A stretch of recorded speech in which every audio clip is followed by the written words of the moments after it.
what the heck was going on. And they were like, oh, I thought you took them. No, I thought you took them. So they found them finally after looking for them in a drawer, and she walked them over this morning. So I'm hoping to have your scores by tomorrow sometime. And it won't happen again. So I told them, just send me an email, and I'll come and walk them over. It's like half a block. It's no big deal. Anyway, so I should have them by tomorrow morning, is my guess. And then they should be available in the office hours this week, hopefully, if they get that. Anyway, okay, today we are going to cover integrated marketing communication. So let's go to our first slide of the day.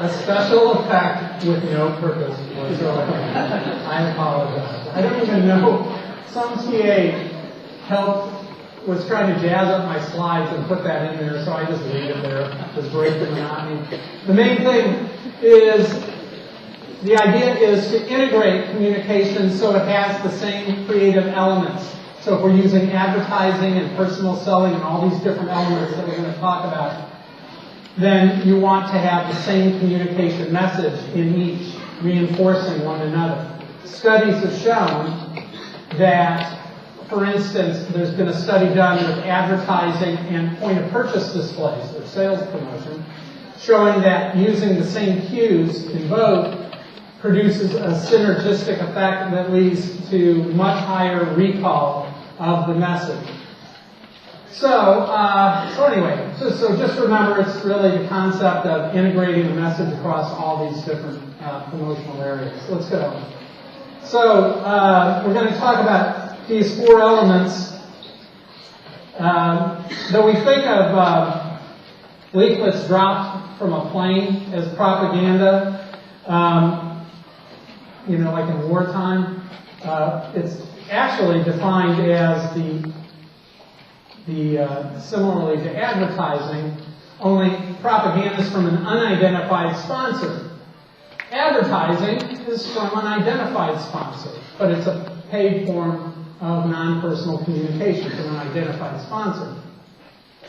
So, in other words, we know when we see an advertisement almost every time what organization is doing the advertisement. Can you think of any exceptions to that? Where you're kind of confused about who's running the ad, or yes? Got milk. Got milk. Who knows who Got Milk is? Okay. It's a dairy industry. Well, specifically, it's the California Milk Advisory Board. So that's a good example. Anyone else?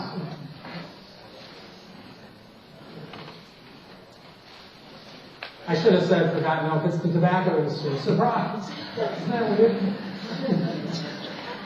What hidden message is from Got Milk? Why am I smoking? Weird. Any other? Yeah. That old Apple commercial.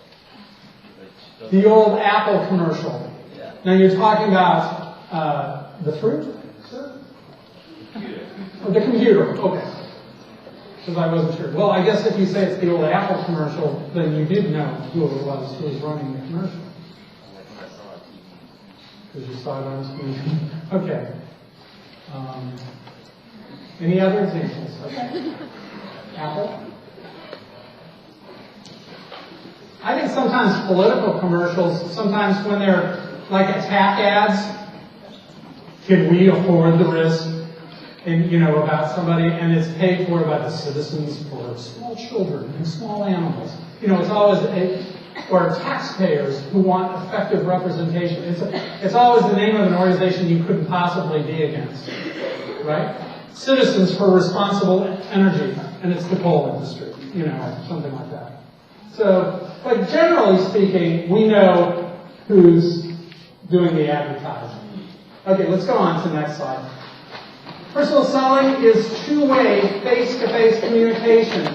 What kind of selling, I'm talking about, so I'm limiting personal selling to this, face-to-face selling. So the other kind is telemarketing, and I'm excluding that from this.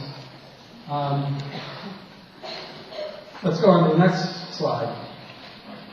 Okay, public relations. While advertising and personal selling seek to influence customers, public relations often seeks to influence other stakeholder groups. What are other stakeholder groups of a business besides customers? That is, stakeholders who has an interest in the activities of a business besides customers. Yes? Shareholders. Shareholders. And so as a result, public relations seeks to influence shareholders through designing glossy annual reports and taking care of shareholder meetings, arranging them, and the like. So that's public relations responsibility. What's another stakeholder group? Yes.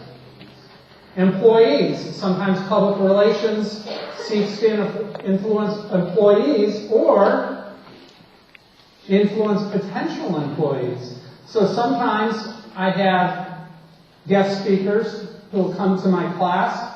In personal selling, I had a couple, and their interest, besides in sharing what they're doing, is creating a bridge to hire potential employees for their companies. And that's part of public relations. Another stakeholder group. What stakeholder group is influenced by lobbying? The public through the government, right? The government representing the public, us, citizens of a political unit, whether it be states or nation. And who does lobbying? What are some industries that are known for spending a lot on lobbying? Yes? Tobacco? Yeah, tobacco companies. Heavily regulated. They spend a lot on lobbying. Actually, what was the name of the movie? Thank You for Smoking. Thank You for Smoking. Great movie, I thought. Great movie about lobbying, about tobacco lobbyists. And who did he meet with? He met with a lobbyist from the gun industry, right? And maybe alcohol. You know, tobacco, firearms. Yeah.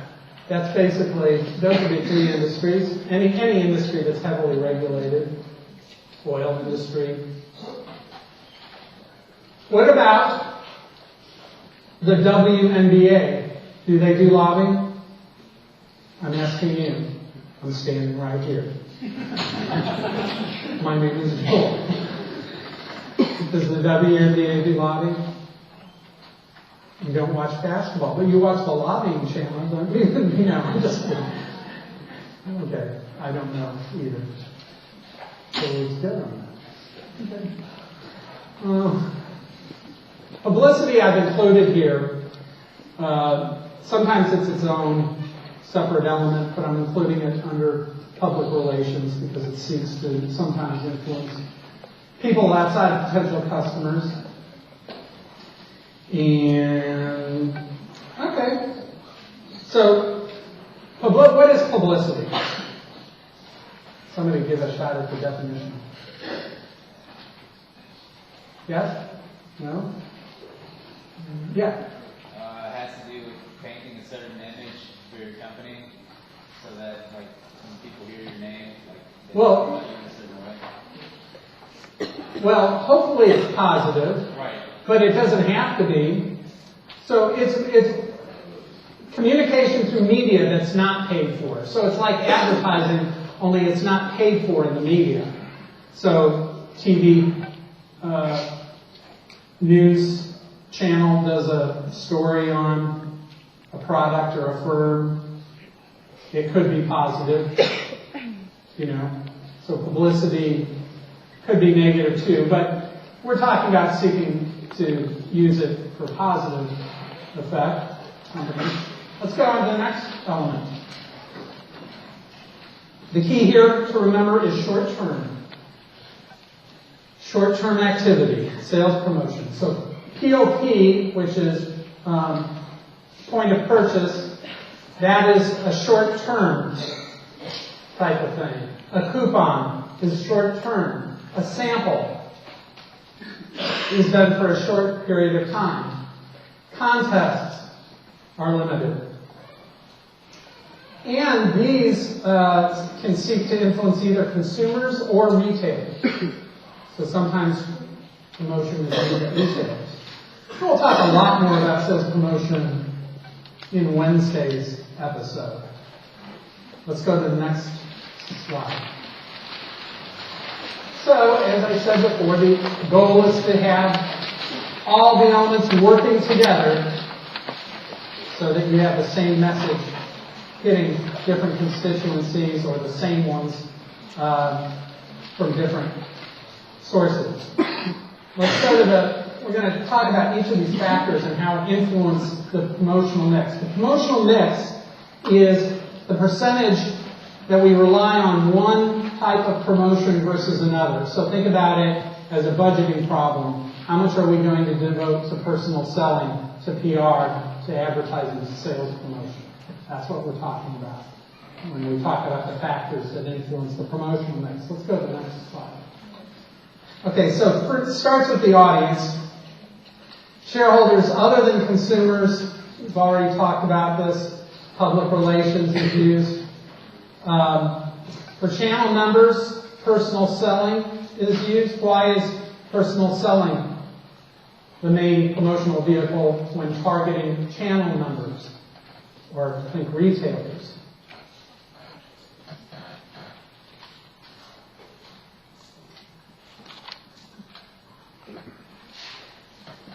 Doing the sprinkler. Yes. It's more effective. It's the most effective promotional tool. So why do we use it with channel members? Because these sales are important. When you're selling Walmart, you're selling them millions of something. Okay? So if we're selling Trident gum to consumers, we're not going to use personal selling. But when we sell Trident gum to retailers, we use personal selling because it's interactive, it's more effective, and because the stakes are very high. So in Bentonville, Arkansas reminds me that we're in a different conference. Anyway, Bentonville, Arkansas, you would find teams of salespeople all serving Walmart. So they're down there. You have Procter & Gamble has a laundry detergent team of salespeople devoted to helping Walmart improve Procter & Gamble sales at Walmart. So the way it works is a manufacturer has to first sell a retailer on carrying the product. But they depend at the consumer level on advertising. Because advertising is the most effective at reaching geographically dispersed audience, like consumers. So, unless you're the Girl Scouts and can exploit cheap child labor, you do not send personal salespeople to doors to sell things. Instead, most companies rely on advertising when they're targeting consumers. Okay, let's go on to the next slide. The product life cycle. And as you see, a very realistic person going through the stages of life. And then the circle of life completes itself. Thank you. Award-winning graphics. So the introduction stage, remember, is the first stage of the product's life. It's when the new innovation, new-to-the-world category is born. So here, the objective is to inform people, hey, look at this new innovation. The focus is on primary demand, the demand for the product itself, not the brand, the demand for the product itself. This is what the flat screen TV can do for you. This is what the tablet looks like in use. This is what the Kindle e-reader looks like, that kind of thing. So, Well, publicity, favorable publicity,